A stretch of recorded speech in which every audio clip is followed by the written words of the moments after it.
The following compilation features unsettling and spine-chilling tales sourced from Reddit's horror communities. Reader discretion is strongly advised. These narratives may contain graphic descriptions, psychological distress, and themes that could unsettle sensitive individuals. Proceed with caution, as immersion into these eerie stories may provoke fear, unease, and sleep disturbances. Enter this realm of Reddit's creepy horror stories at your own risk, as the line between reality and the macabre may blur within these chilling narratives.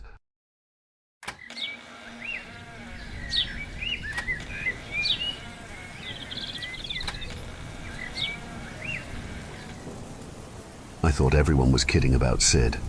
I thought maybe it was an elaborate prank started by my mother, perpetuated by my sister, and reinforced by my grandma, who was always poking fun at him. Your cousin Sid talks to a mannequin on his front lawn. Your cousin Sid collects wigs for his new girlfriend. Your cousin Sid is dating a sex toy. But the photos were what convinced me, particularly the one where Sid winked at the camera as he was kissing a bright white ear, an ear far too shiny and glossy to be human. It was part of a series of photos on Facebook labeled Anniversary. In each one, Sid was situated next to a figure he had blurred out in Photoshop. Him and the figure could be seen kneeling at a picnic, and then seated at a park, and then finally standing at his backyard, overlooking an orange sunset. The blurring had been done to protect her privacy, according to his comments. It was those pictures, posted so brazenly in the eye of the public, that made me worry for my cousin after all. I DM'd to ask what this anniversary was all about, merely trying to be polite. 10 minutes later, I got his response. Sydney: "Hey, good to hear from you, Gabe. This was Isabel and I's 13-month anniversary. We decided to share our most auspicious day with our friends and family as an introduction to our relationship. Me: congrats. I heard you might have been seeing someone. I hope they are nice. Sydney: Isabel is my pure and chosen. We are destined for each other. I sincerely hope the world can accept Is and I's love for each other. Me: glad you found someone. Sydney: I have. I'll be honest, Gabriel. Until I met Yissi, my conception of love was all wrong. I was looking for the wrong thing. I feel like I'm finally mature enough to understand the part of me that has been missing. It's like my whole life has been a dress rehearsal for meeting Yis. And now that I am reborn anew. I have a clear understanding of life, my place in it, and the direction of the future. Isabel has revealed my greatest and truest value to the universe, and with her love at my side, anything is possible. Would you like to meet her?" Me: "What?" Sydney: "We've been keeping our relationship low-key, but it's time that she met some of my family. You're the first to reach out. I would really appreciate it if you would visit. Then you could spread word of how amazing she is. It would truly do wonders to help convince my parents to visit Isabel too. Please, would you come visit us? Or Gabrielle?" I should mention it did not feel like I was talking to the Sid that I knew. The Sid that I knew talked about Pokemon, Marvel movies and anime I'd never heard of. Sure, he was introverted, and sure, he could have some weird opinions, but he was really just a typically nerdy IT guy who mostly kept to himself. This monologuing and "Oh, Gabriel" shit was all new, and honestly, it was frightening. I was concerned he'd fallen for some new agey scam or cult or God knows what. So, out of familial obligation, but also morbid curiosity, I decided to agree. I promised I would visit for dinner in a week. It was a breezy hour and a half on the highway. Sid lived about 3 townships away, and as far as I knew, he was still renting that same basement studio space he had always lived in ever since he moved out in his late 30s. I remember how shocked his whole family was. No one thought he had the gumption. No one thought he had the self-reliance. But lo and behold, he had rented a whole 1,000-square-foot studio all to himself. When I pulled up in the driveway, I could see him pop up from around the fence. "Gabe, so glad you could make it." "Hey, good to see you, man." We clasped hands and patted each other's back.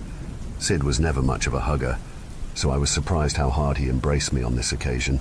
At first I thought it may have been a veiled plea for help, like he was desperate for something. But as soon as we let go, I saw his face. He was beaming, genuinely overjoyed by my presence. "She's going to be so happy to see you. She is going to love you." I smiled and tried not to be weirded out by the comment. Instead, I revealed the bottle of red and white wine I brought for the occasion. "I didn't know which you'd prefer, but I figured options would be, Isabel doesn't drink." "Oh, well, that's okay. I also brought non-alcoholic lager that I'm a big fan. Isabel doesn't drink." He looked at me, slightly annoyed, as if I hadn't heard him the first time. I wasn't sure what he meant by the comment, but then, after brief consideration, I believe I understood completely. "Right, of course. Isabel just doesn't drink." "No, not at the moment, but this is something that may change." I looked at him dead in the eye, to get a sense if he was joking about any of this. He wasn't. I left all the drinks in the car. We ventured to the backyard of the house, and there, with a descending stone staircase, I could see his entrance to the basement flat. Please don't mind Isabel's lethargy. She's been busy in the yard all day, so she'll remain seated for the next little bit. I wanted to laugh. This was already sounding so ridiculous, but I also wanted to play along, to see where this was going, so I simply smiled and nodded. As soon as I went through the door, however, my giggles vanished, replaced by a tight constriction in my chest. Sitting across the entrance was a person-sized porcelain doll. She was laying a little ragged, with eyes wide open, black pupils gleaming with a shine I had never seen. Something about seeing a doll that large I found immediately disturbing, as if there was a possibility that maybe a psychopath was hiding inside, pretending to be limp. As you can see, she's a bit zonked. Haha. Sid went over and petted her hair. Both of her eyelids fluttered downwards, like the rocking mechanism in any porcelain doll. "She'll be up in a few minutes. Just a quick power nap." "Of course," I said, and then darted over to the dinner table, which was littered with Warhammer figures. I seated myself facing away, trying to hide my fear of an oversized toy. So basically everyone was right. Sid is seeing a doll. Good Lord. I'll start heating up the food. He grabbed a store-bought, pre-roasted chicken from his fridge and set it into the oven. His suite was the same disaster I saw when I visited 7 years ago. Soda cans littered everywhere, including on his unmade bed, bobbleheads and Funko Pops standing on every conceivable surface, including the wall-to-wall shelves that made me feel like I was inside some poorly run museum.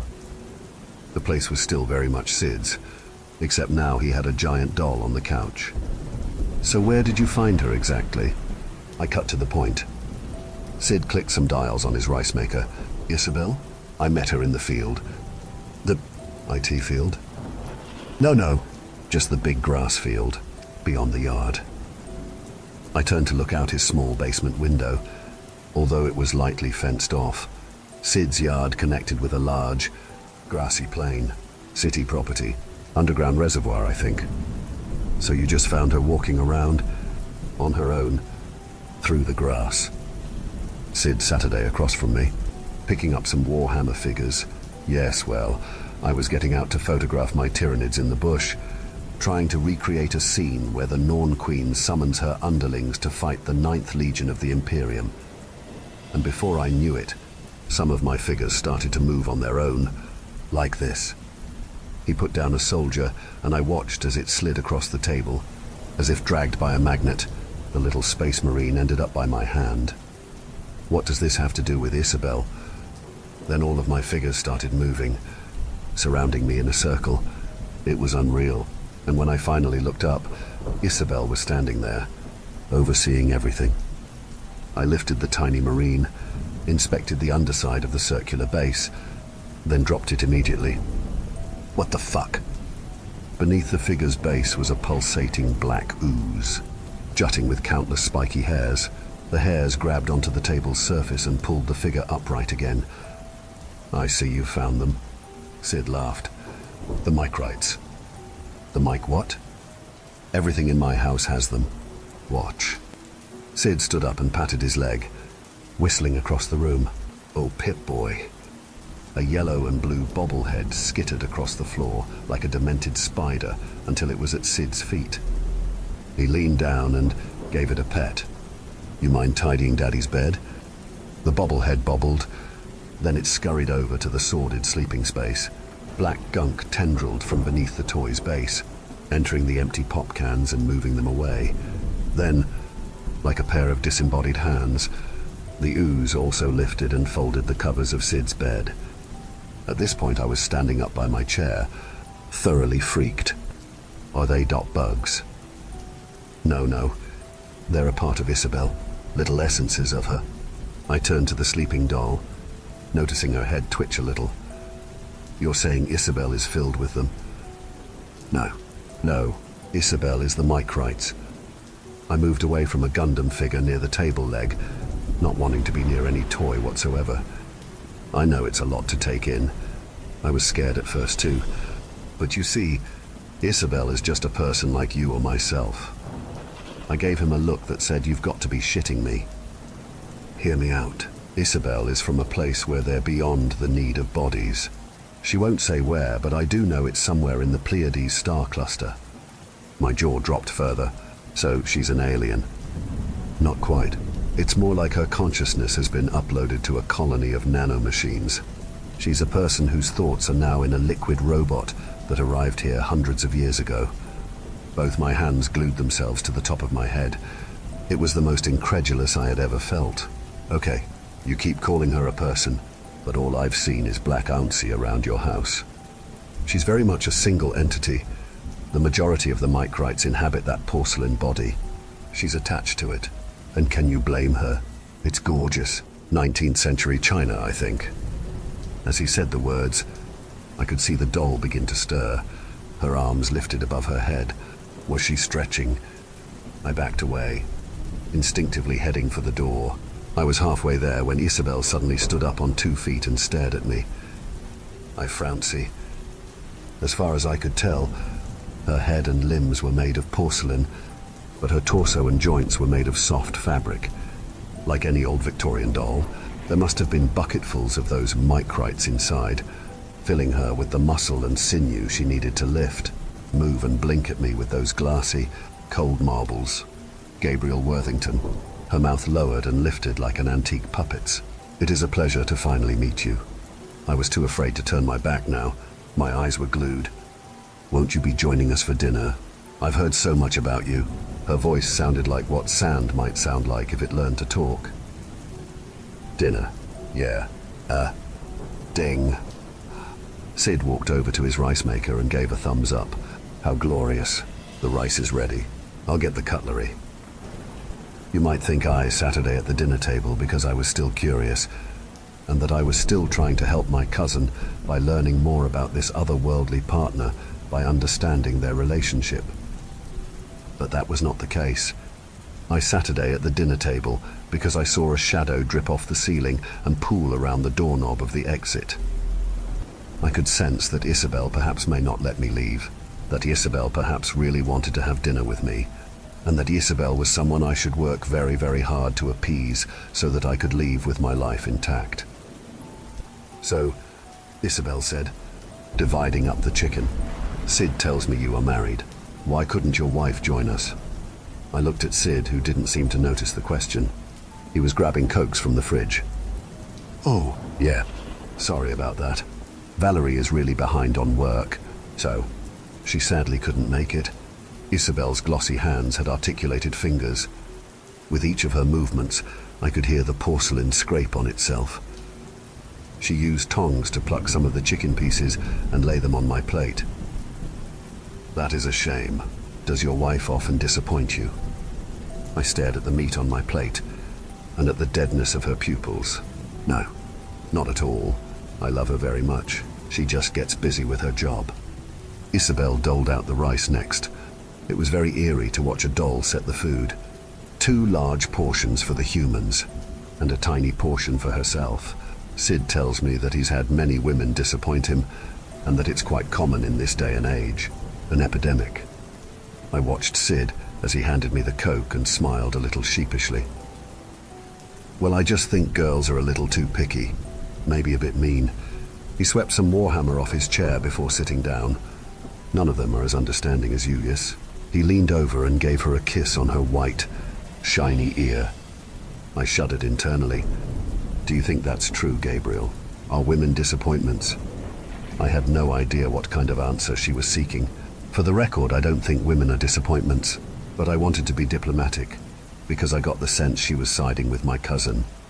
Everyone's experience with relationships is different, I said. Some people just have bad luck. Isabel brought a chicken piece up to her puppet mouth and lowered her jaw, revealing a tangling mass of micrites. Downsins of tiny black spikes skewered the meat and pulled it into her dark maw.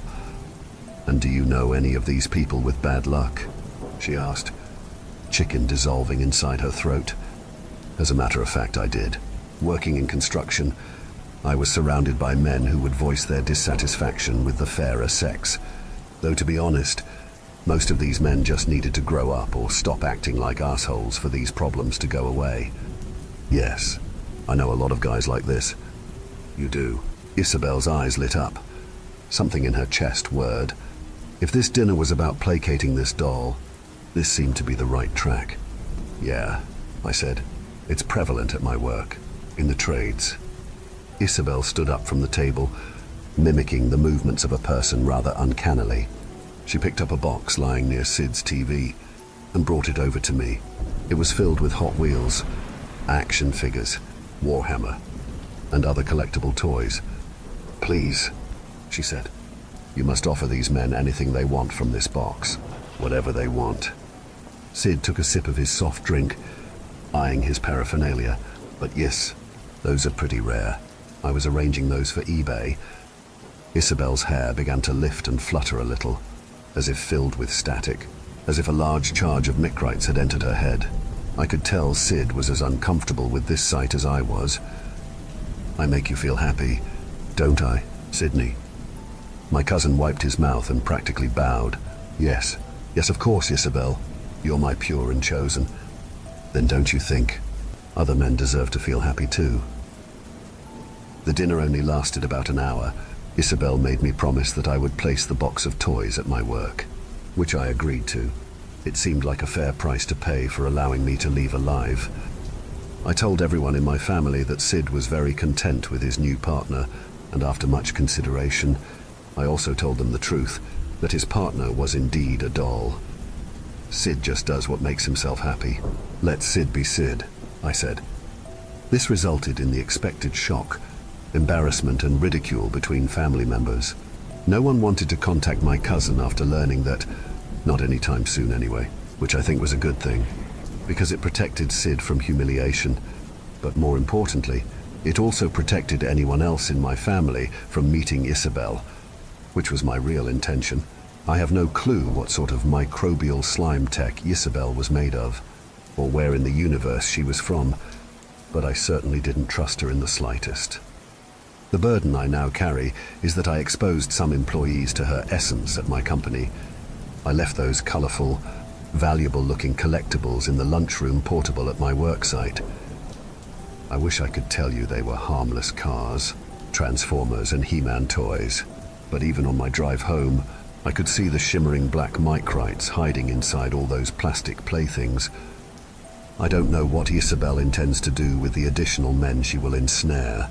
For all I know, she has other porcelain bodies to act as spouses. She might be enthralling hundreds of males to enact something awful, something truly horrific. But I'm secretly hoping they all just fall in love, keep to themselves, and play Warhammer or something.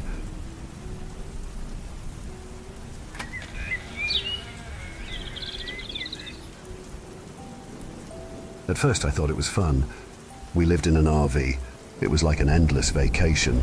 One week we were in LA, the next we were in Salt Lake City. We didn't know much about our lives before this. We knew we were born in Portland, and that we could never stop moving. We always knew we were a special family. I just guess we didn't know how special we were. My parents tried so hard to have kids and almost lost hope. That's why my twin sister and I were so special to them. They're little miracles.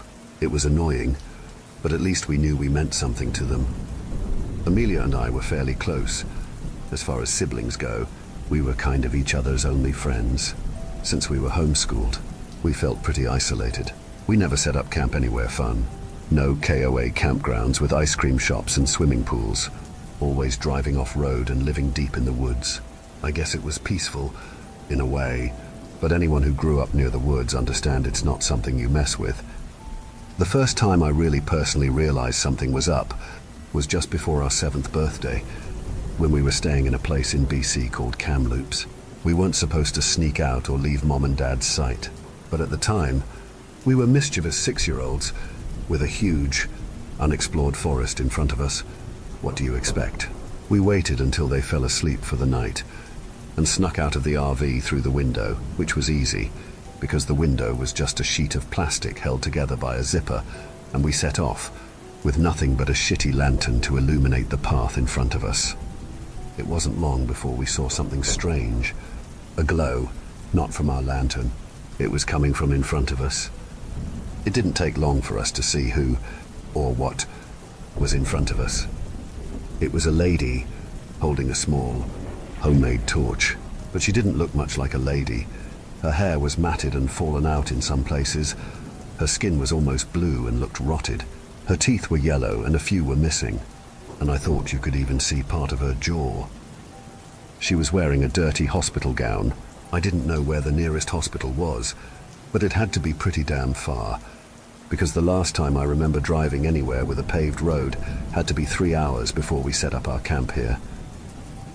Amelia and I were frozen in fear, and for the first time since we had mutually decided affection towards siblings was lame. I reached for her hand.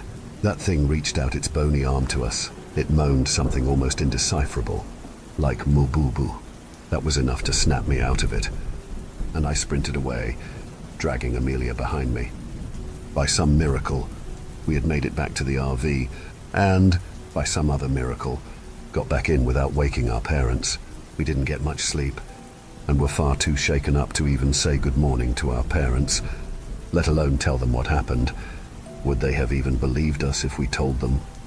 Well, after what happened next, I guess they would have to.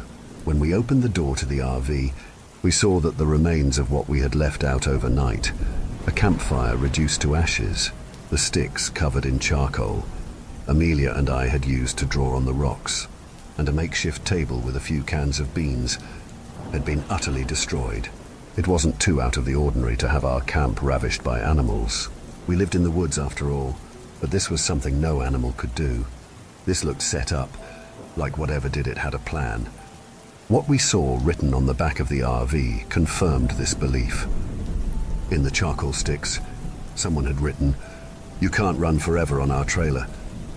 Mom made us breakfast while Dad cleaned up the mess.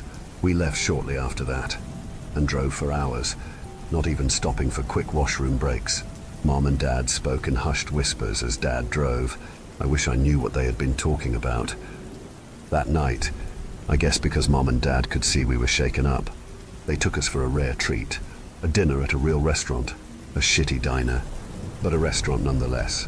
It was empty there, which was why my parents liked it, as they hated crowds. I was over the moon. A root beer float and a greasy cheeseburger was anything a 6-year-old boy could dream of, which was why I was so upset when Mom and Dad made us leave the second someone else came in. It was just an old trucker. I didn't get the big deal.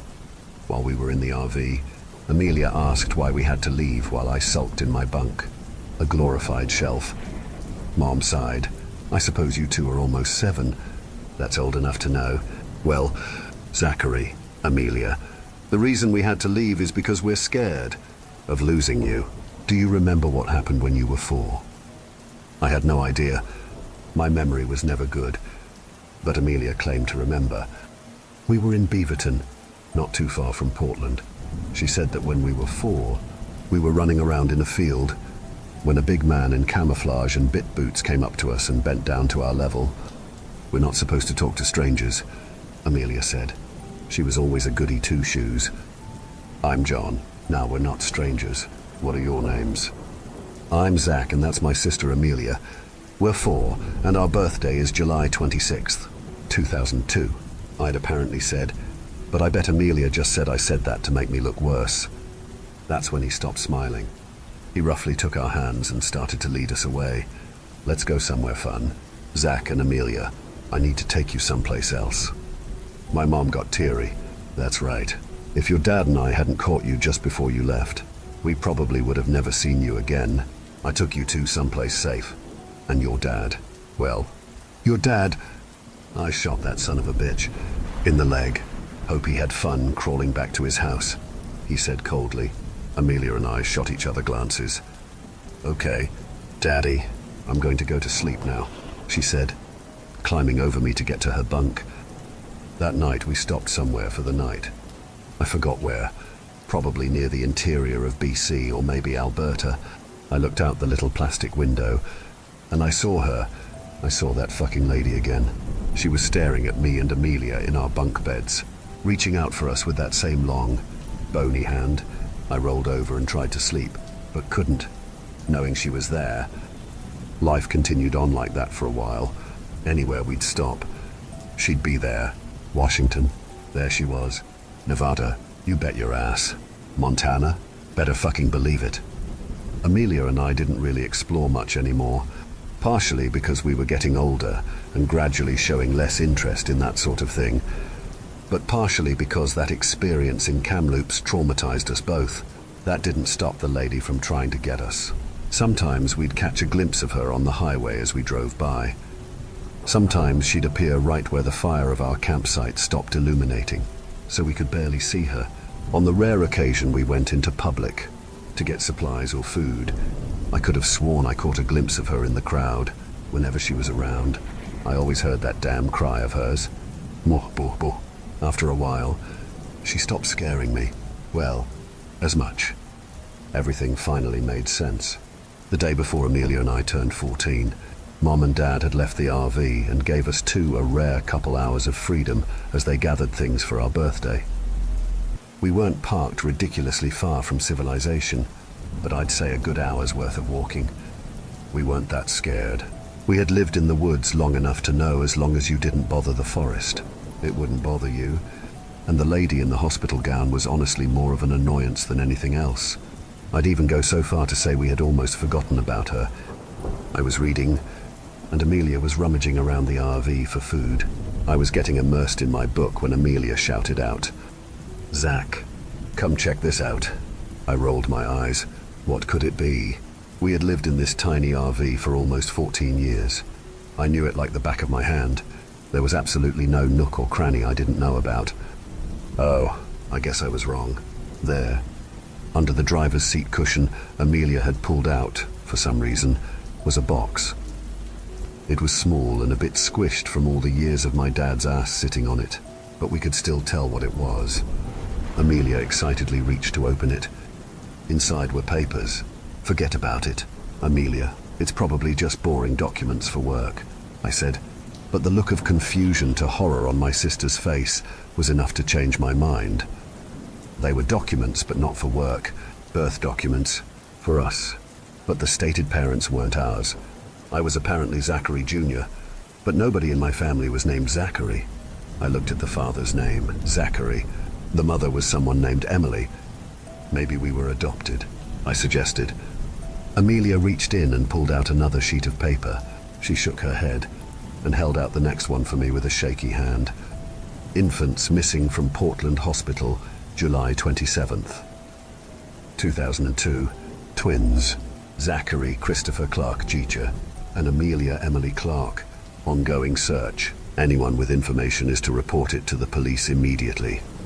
Clark, Christopher, those weren't our names. Our last name was Brown, and our parents certainly weren't Zachary and Emily.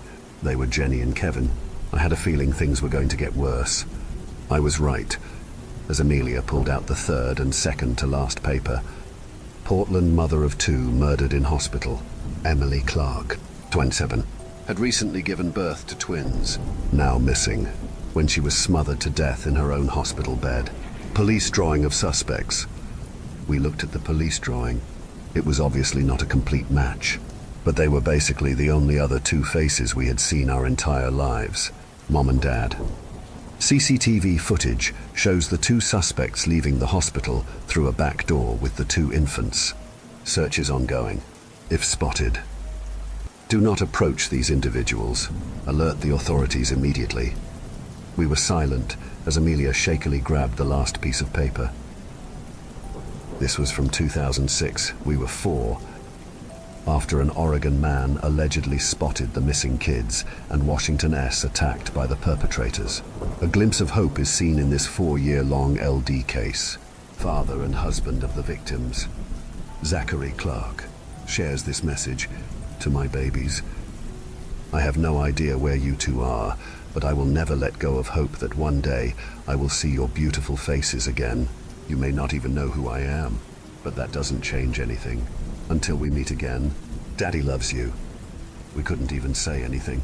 What do you even say to that? We just stood in silence for a while. Then, we heard a banging on the RV. We jumped and looked outside. It was the lady in the hospital gown, closer than ever. We could see her bluish grey skin. We could see her hazel eyes. They kind of looked like Amelia's. "Move, boo, boo!" she moaned, reaching out for us again. I looked down to the newspaper clipping. It had a picture of the victim on it. I held it up to the window, where she was staring at us. "Moo, boo, boo," she said again. "Moo, boo, boo." My baby. All this time, she had just wanted her babies. Amelia stepped out of the RV. I was scared at first, but this day couldn't get any crazier, so I followed. Mama?" she asked, tears in her eyes. "Boo, boo," she said, reaching her bony hand out once again. But she didn't run. She let her touch her face, as she gently rubbed her hand across her cheek. She did the same to me, but then pointed in the direction of the nearest town. "Go!" "Go," she said. "Go? Why?" Amelia asked. "Dada," our mother croaked. Dad, Zachary Sr., was he still alive after all this time? "We have 2 hours until Mom and Dad."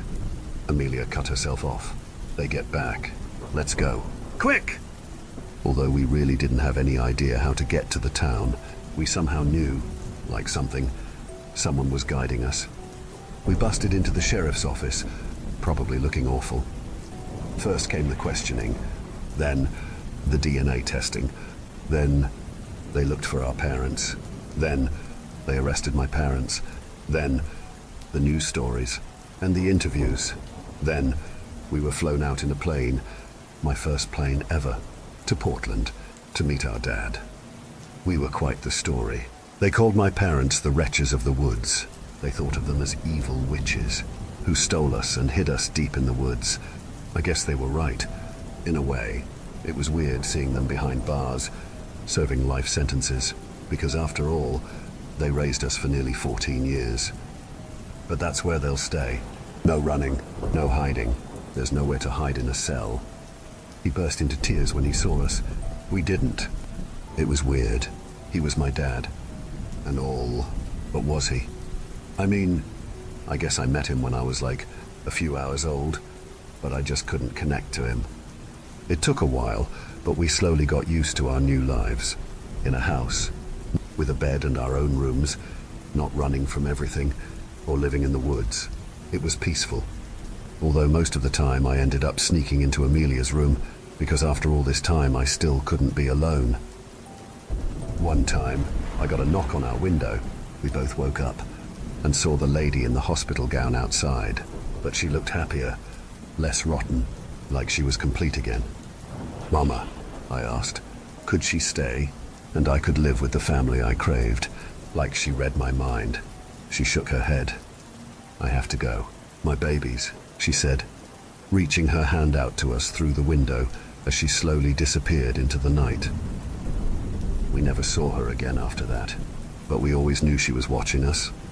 But this time, we wouldn't run.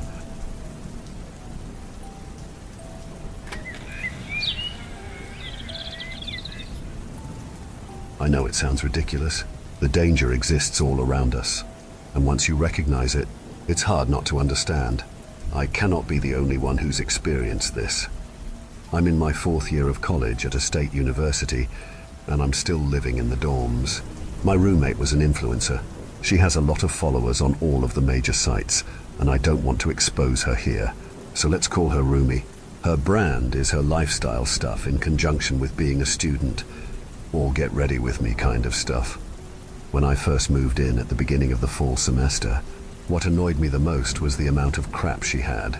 The room barely had enough space for 2 beds, a desk, and communal space in the middle. When I came in with a couple of suitcases, her side of the room was already full of stuff, all boxes. Beneath the bed, on top of the desk and under it, stacked up against the wall, and up to the middle point of the room, on which the other side was my half. It was like an episode of Hoarders of something. Some of the boxes were open, and they were all full of clothes and makeup and hair stuff. Rumi arrived a couple hours after I'd checked into the dorm and had been unpacking. She was pretty and about medium in size, and her outfit matched her shoes and accessories. Our first conversation went exactly like this. "Hi, it's nice to meet you. I'm Nicole. I just checked in and I'm going to be your roommate for this semester. Sorry that my suitcases are sticking out into the middle. I'll pick them up soon." "Nicole, I'm Rumi. It's so nice to meet you. Girl, let's get dinner. I have a sponsorship at the place downtown, so the meal will be comped. Are you okay if I post a meeting the roommate selfie?" "Oh, yeah, that sounds, okay with me. Let's go eat. Then, are you on Instagram or something?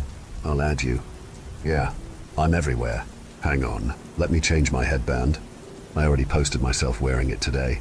I need something kind of nostalgia-y, like blueberry mocha combined with Y2K kind of couture. Hang on, do you mind putting your hair up? I'll get more engagement that way. And let's go to the bathroom mirror to make it look more casual and spontaneous." I knew she was kind of weird from the start. Not like creepy or mean weird, but just weird with how she did things. So for the most part, I tried to stay out of Rumi's way. I was taking 18 credit hours, so it wasn't hard to do. But things got difficult after a little while. Her ringer was always on, always, and her phone wouldn't ever go more than half an hour without a loud ding. After 2 near sleepless nights, I decided to confront her when I woke up for the 5th time at 2 o'clock in the morning. "Hey Rumi, are you okay with turning down the volume on your phone? It's a little bit loud," I explained in the dark room. "Sorry, Nicole, but I have to be ready to engage at all times." I bought earplugs the next day, and that fixed it. But I noticed that she never really slept for more than a half hour at a time. Since I tended to stay up later to study during the week, I noticed that she would stay on her phone for a few minutes or step outside to make a call. I don't know how she did it. And a couple of weeks into the year, I tried tactfully asking her one evening, Today was so long. I don't know why I stacked 4 2-hour classes for Fridays. Since you're always getting woken up at night, how do you do it? It's not hard. It's just part of my life. Do you want this skirt? I did a go to class with me shoot this morning and I'm done with it. That's how most of our conversations went. I'm a pretty easygoing person, and the earplugs made it easy to deal with. But it started getting way harder to bear when the stuff started piling up. Literal stuff. The boxes of crap that lined the walls and the living space started to move toward the center communal area in the room. They were all filled with plastic junk. Come study with me. I got this pencil eraser holder and it is so cute. You guys, you need it. Look, it's metal. It has these little plates to hold those pencil topper erasers and those bigger pink ones. And I got mine in ivory to match the calming environment of my desk to go for the serious studying aesthetic. I just love it. If you're interested, the link to purchase them is down in the description. Love you guys. That crap would go back to the box on the same day. I ended up speaking to our floor's RA about it, and he scheduled a conflict resolution discussion for the 3 of us. We sat in the shared office, and I was over being polite by that point. The stuff is getting really out of hand. The boxes almost block the ceiling lights, and her phone rings all the time throughout the night. It doesn't encroach on her space. I'm a content creator, and half the room is my space. I need my stuff to make content. Well, the contract states that you guys' space is divided down the middle. Let's go look and see if your room violates that. No, it wasn't. One half of the room was just turning into a void of crap, since she wasn't breaking the contract rules. It was declared fine. I wanted to rip my hair out. Rumi gave me kind of a sad look, and after that, it started getting worse. She stopped going to class. On the days of the week when I left before the sun came up, she'd be sitting at her desk chair on her side of the room, filming herself opening a box, and when I came back in the afternoon, she'd still be there, opening a different box. The ring light around the phone would illuminate her face in the dark room, eyes boring into it as she spoke. Oh my God, guys, look at this gorgeous pendant. The gold plating just screams hot girl autumn. It's a must-have for anybody. As a college student, I feel like it just ties all my outfits together, whether I'm going out with roommates for the evening or just going to class on a low-effort vibes kind of day. The circular shape and floral embellishment ties it together into a really defined kind of thing, and the simplicity of it matches your style, whether you're into like alt girl vibes or Y2K girly vibes or clean girl aesthetic. Then I'd hear the rip of packing tape, a breath, and the same words. Again. Oh my God, guys, look at this off-white pencil holder. Oh my God, guys, look at this sunset orange organic nail polish. Oh my God, guys, look at this wood-carved earring set I got from this online boutique. The words came out of her mouth smoothly and robotically, her voice high-pitched and monotone. My stomach churned every time I walked into the dorm. She needed some sort of help.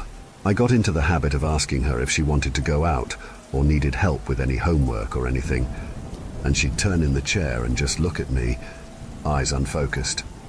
I ended up contacting the RA again, and we met in the dorm.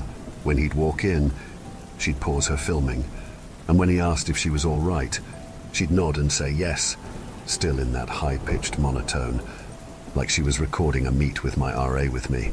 She gave bland, sensible answers to a few questions, and he shrugged at me and left. There wasn't much left to do.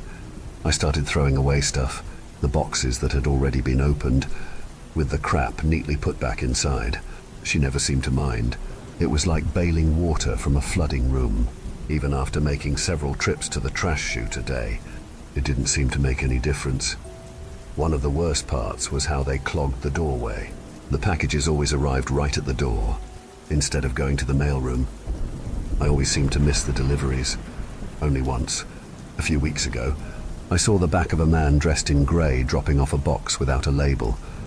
I tried waving him down to talk to him and figure out how on earth she was getting multiple deliveries straight to the room a day. But his worker's boots rounded the corner before I could. Rumi filmed through the night. I had to shove my earplugs in as far as I could, and she didn't stop. Her eyes bored into the light, and her lips moved to smile and speak, but she barely blinked and never broke eye contact with the camera. I had to pull my blanket over my eyes to block out the outline of her lit-up, smiling face from behind my eyelids. About a week later, when I woke up, got ready for class and opened the door, it was completely blocked by cardboard boxes. That's when I fucking lost it. I almost broke a tendon when I threw my head back and groaned in pure frustration. I threw the stupid boxes off the railing. I kicked them till my toes were bruised. My weird, dumb roommate filming non-stop and not letting me sleep or have friends over or even leave. The fucking dorm without her packages filled with plastic shit that nobody needs getting in the way. I hated her. Once a couple of my neighbors had seen me lose my shit. I stormed back inside, blood boiling. The room seemed smaller than ever. $5,000 a semester for a tiny room with a crazy roommate. Nice. Roomy. My voice was too loud for the room. I didn't care who else heard. I can barely get out of the damn room. Get this shit out of here. Nothing. She just kept talking into the light. She had stopped blinking. I walked up behind her and shoved the chair forward. The legs wobbled, but she didn't move. She still didn't give a shit that she was the biggest pain in the arse I'd ever had. Her head stayed rigid, never moving an inch. What the hell? The blood pumping through my veins slowed. She would not move. Rumi, this is weird. Get the hell up off that chair and move your shit. You've been recording yourself for days. I don't know where this stuff is coming from. Come on, please get up. Oh my God, guys, look at this name-embossed luggage tag, made up of durable soft pleather. It can hold its shape while serving as a zip tie. I tapped her shoulder. Stiff, not soft. grabbed it and shook it. She just kept talking. Her body was rigid. I've only touched one dead person before. At my great-uncle's funeral, when I was a kid. We went to the wake and my mom told me to pick up his hand at the open casket. It was hard and stiff, like a doll's. Rumi had a dead body. My stomach dropped. I reached for her hands to drag her as she presented the luggage tag to the camera, still warm. The moment I took them in mine, they froze in mid-air, elbows bolted to the desk, and her fingers clenched tight around the tag. Bending down a little, I was scared to get too close. I scrambled for her phone and hit the side button, turning it off. The ring light it stood on fell, the battery popping out as the bright circular beam reeled up to the ceiling, flickered, and died. Only some dim overhead lights illuminated the room, half concealed by the piles of boxes. Rumi still didn't blink. She still faced precisely forward, back bent, neck sunken in like a recoiled animal. She turned her head toward me. Her neck crackled. I took a step back and I yanked my hands away just as she clutched them tight in mine. Pop, pop, pop. 9 of my fingers dangled loose in her grasp, flopping like puppets from my knuckles. It took a second for the scorching pain to register. Fuck! What the fuck? Help! Somebody help. Oh, my God. Guys, look at these fingers. They're limp and soft. Only her lips moved. Her eyes were still watery and unblinking. Blind. She was blind. I pushed myself forward and whacked my head against hers and kicked the chair back and felt the most pain I'd ever felt in my life. I don't remember screaming, but I probably did. Rumi's feet dragged and she fell off and onto the ground as the spinning wheels wobbled. She turned her dead-eyed head toward me and I ran to the door as fast as I could. The handle. I couldn't look down at my hands now. I crooked it with my elbow. A pile of boxes covered the doorstep, standing up high over my head. The footsteps started behind me. I knocked them over as fast as I could, catching glimpses of my fingers dangling down to my palm as I kicked and thrashed my arms in every direction, wailing like an animal as my hands connected with the heavy boxes and fresh agony blazed through them. Slivers of sunlight peeked in and widened until I could break through. The steps reached close, and I could feel her fingers grazing the skin on my neck just as my feet hit the cement floor. I booked it down the hall and didn't look back. My breaths came ragged and fast, and the path in front of me came in a blur, and as I careened around the corner to the stairwell, I reflexively reached for the handrail and heard myself cry out before I felt the searing scrape on my swollen, dislocated joints. My knees turned to jelly, but my legs kept going, unable to stop. And I tripped on the last 2 steps. I couldn't hold my arms out. The air came in rusting sputters as my chest hit the ground and felt a tremor run through my jaw. A sharp pain dug into my ankle. I tested my arms and pushed my elbows against the ground. My fingers dangled helplessly. I couldn't put weight on my hands and get up. I took a deep breath. Help! Help! The first floor of the biggest dorm on campus is usually busy, and always has at least 1 or 2 people standing around. It didn't cross my mind why I didn't see anyone on my floor or the first that day. I was head down, and my left foot hurt almost as much as my hands. A pair of grey work boots crunched into the periphery in front of me. I looked down first. There was blood on the floor and my face felt wet. My neck hurt too much to look up, so I never saw his face. He helped me stand, and we ended up in a delivery truck filled with cardboard boxes. I don't remember much after that.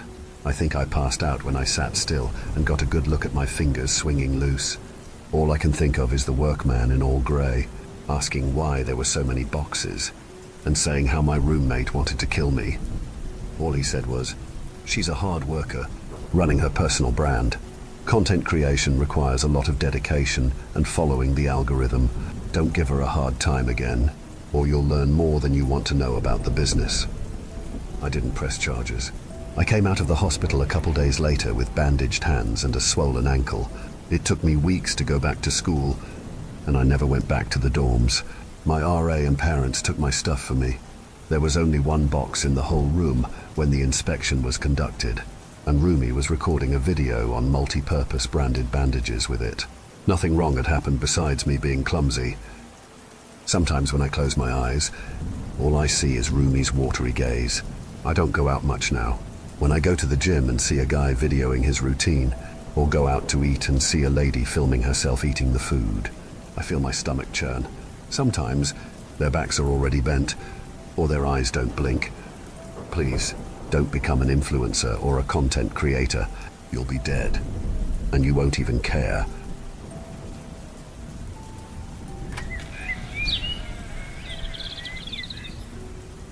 I first discovered the wreck a week ago, and I pray to God that I am strong enough to never return to it again.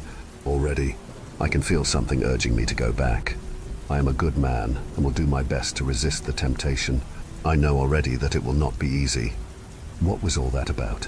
Said Sarah as we loaded our scuba gear into the back of our old pickup truck. I grinned, flexing my muscles playfully. There is something down there. Oh, please. You're not trying to pull one over on me, are you? Her gaze lingered on my chiseled physique, a testament to years spent working in the dive industry as an instructor and course director. I'm not kidding. There really was something. A submarine. Sarah raised her eyebrows and began peeling off her figure-hugging wetsuit, and I could not help but notice the admiring glances of a couple of younger passing tourists. I am sure she was aware of their lustful glances. She exudes an effortless sensuality, and exposing her tanned skin and skimpy bikini does not seem to bother her in the slightest. Stop kidding around. We have dived this spot 100 times at least. You know as well as I do that there is nothing down there. But she was wrong. It had begun as a usual Saturday for us, diving together as we often do. Sarah is not only my girlfriend, but also a talented photographer whose stunning images have graced the pages of international magazines. Her skill and professionalism have won her countless awards, and today she was intent on getting some shots of an invasive mantis shrimp species that had started to become more common in the azure waters around the Maltese coast. As we descended into the water, Sarah immediately began searching for the shrimp. She knew where they were likely to be found, but the search process was tedious. I followed along dutifully, watching her graceful form move through the ocean like a mermaid. However, after 10 minutes of this slow-paced exploration, I couldn't take it anymore. I needed a little more excitement, so I signaled to Sarah that I was going off on my own for a bit, and she gave me a playful wink before continuing with her search. As I swam away, I looked back and couldn't help but admire how she moved through the water effortlessly and gracefully. She was more than capable of taking care of herself in these shallow depths, but sometimes I couldn't resist the urge to protect and watch over her from a distance. As I descended into the familiar waters, the sun shimmered through the crystal-clear ocean, casting undulating diamond-shaped patterns upon the enormous blocks of rock littering the shallows. I gently finned over the lip off the drop-off at 20 meters and looked down. My attention was immediately drawn to a large, dark shape that seemed to lie upon the sandy bottom at perhaps 30 meters, like a giant guardian of the depths. My heart raced with excitement as I moved closer, and my eyes widened in astonishment as I realized what the object could be.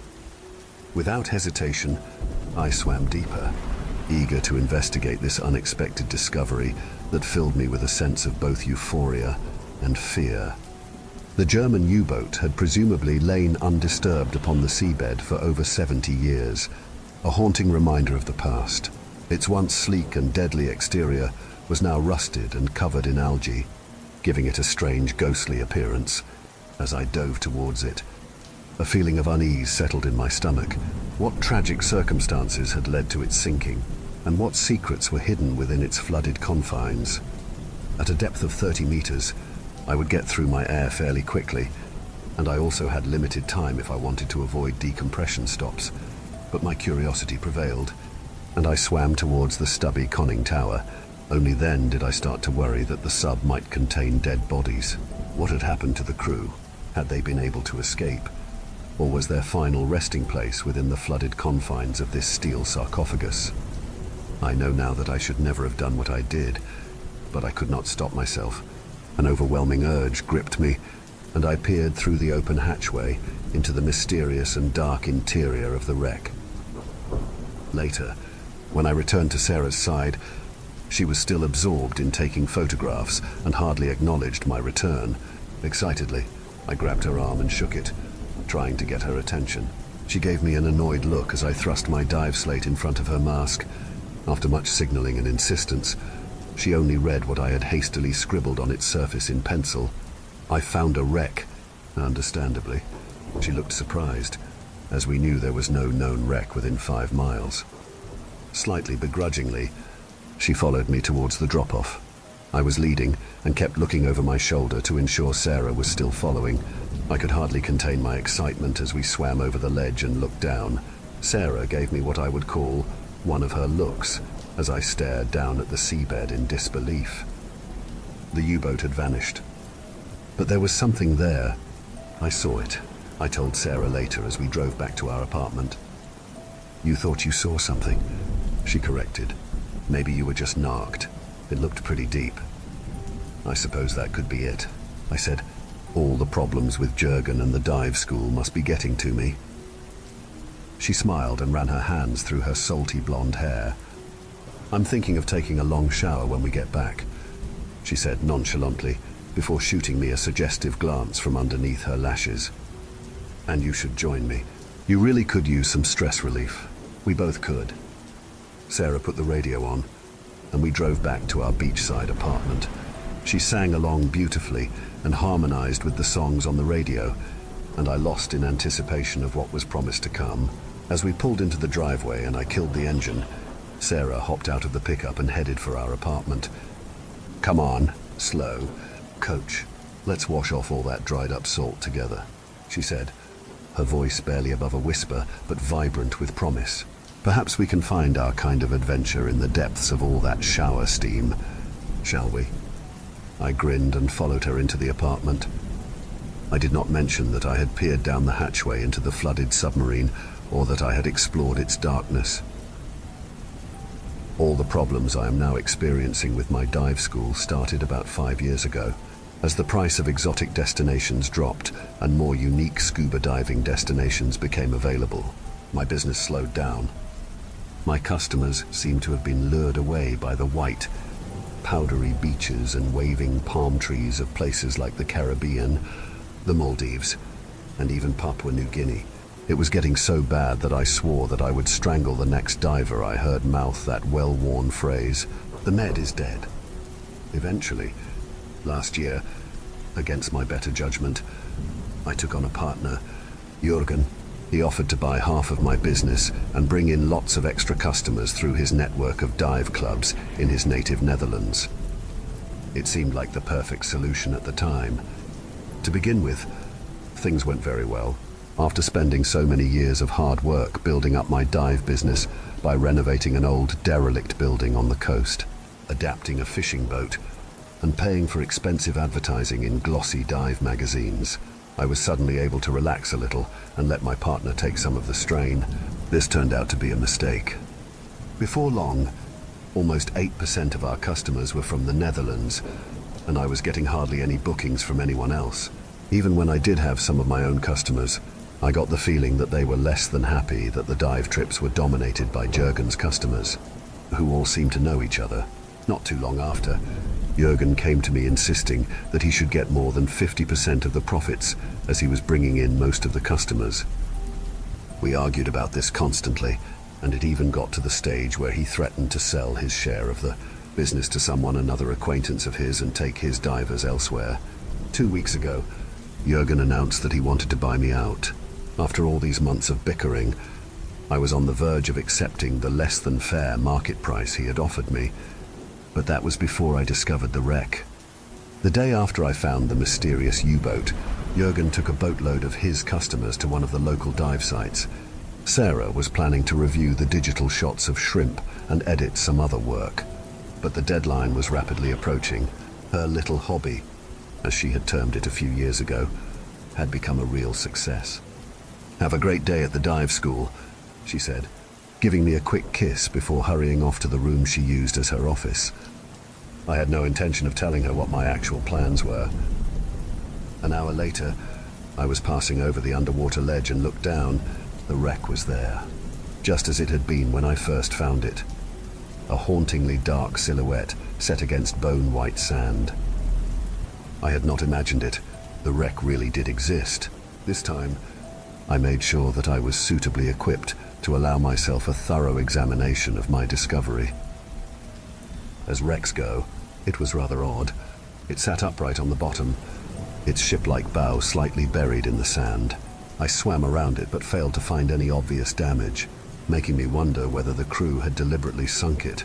It just sat there, on the bottom, as if silently waiting, hidden in the depths until it was time to pounce. Reaching the conning tower, I gazed down through the open hatch.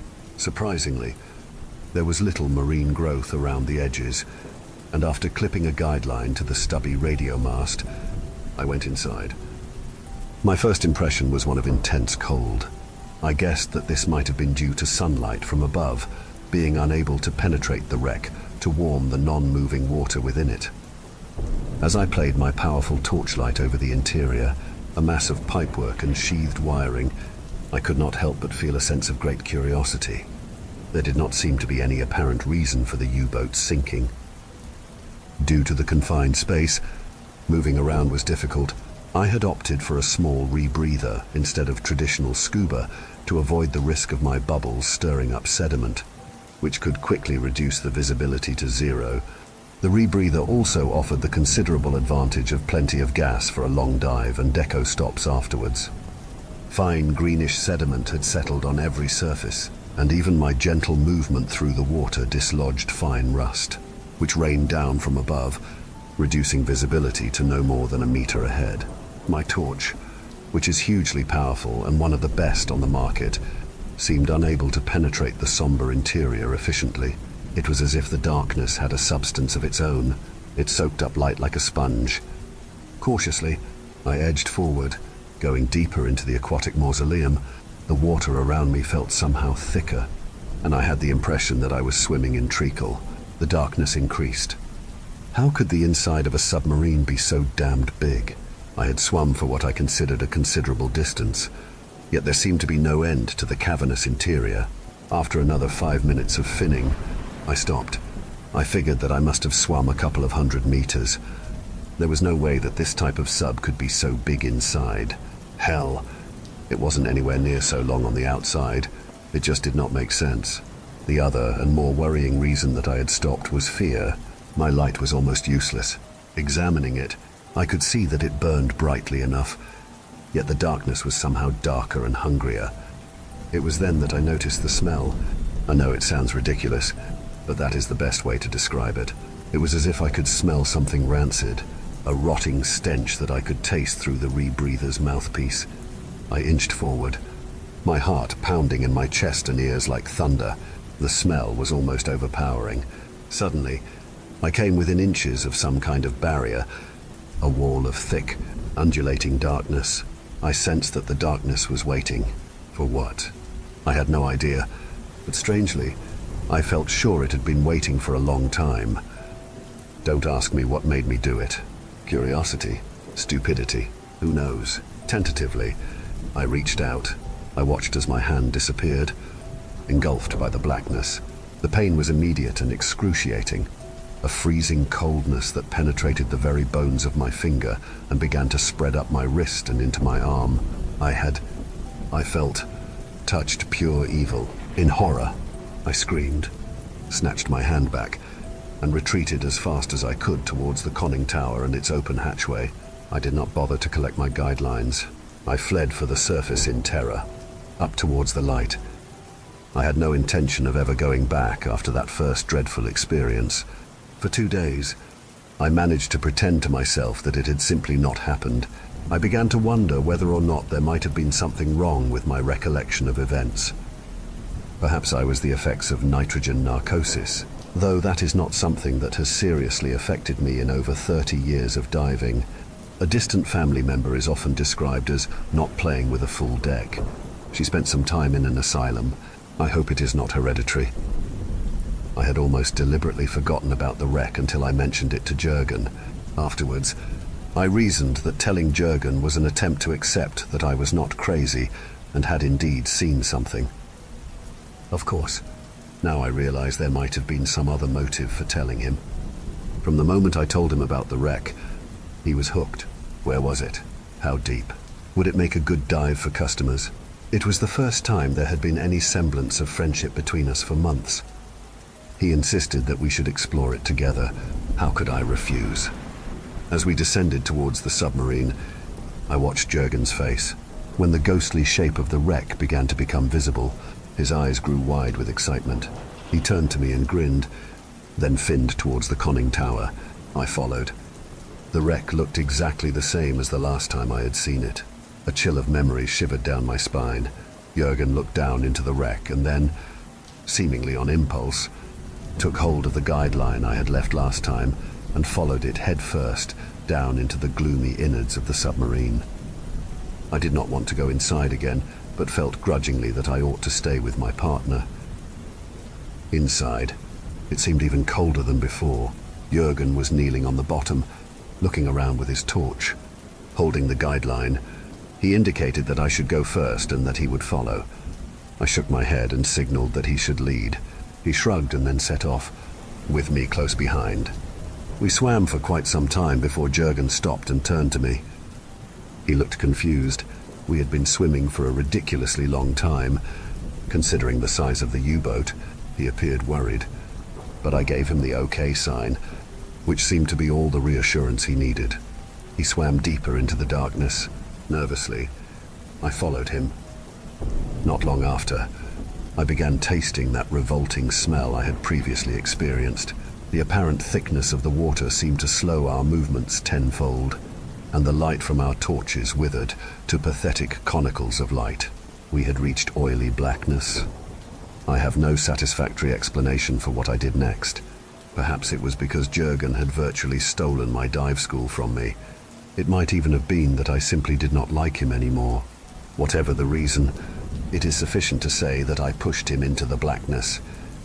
Jürgen fell forward and was immediately engulfed. For a brief moment, I felt relieved, glad to be rid of him.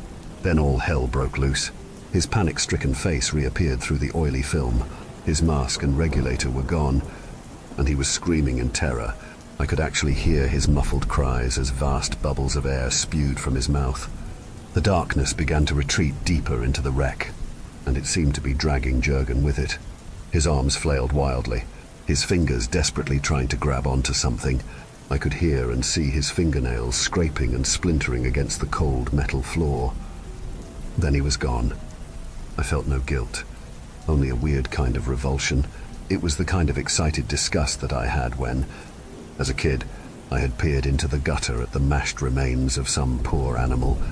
A cat, I think, that had been hit by a car a few days before. How long would this thing, whatever it was, be satisfied with one person? I wondered. I turned and left. Ascending to the surface, I looked back down, half expecting the wreck to disappear. It hadn't. All this happened a matter of days ago, and since then, I have been haunted. I have been haunted by the ghosts of my life. People who have at some time caused problems for me, let me down and disappointed me. Since I have spent most of my life in the diving industry, it is not surprising that most of these people are also divers. It would not be hard to persuade them to explore a virgin wreck of a U-boat with me. It is a temptation that I must resist for the sake of all that is good. I am a good man. Last night, I started to draw up a list of potential diving partners' names. It is just a game. Really, I do not intend to do anything with this list. I am a good person. The list is a lot longer than I had expected. Thank you for venturing into the darkness with us. If you dare to explore further, be sure to subscribe to our channel for more spine-tingling tales of horror and the supernatural. Remember, the shadows hold endless mysteries, waiting to be unveiled. Stay tuned for more bone-chilling stories as we continue to traverse the eerie depths of the unknown together. Until next time, may your dreams be free from the haunting echoes of our tales. Or perhaps not.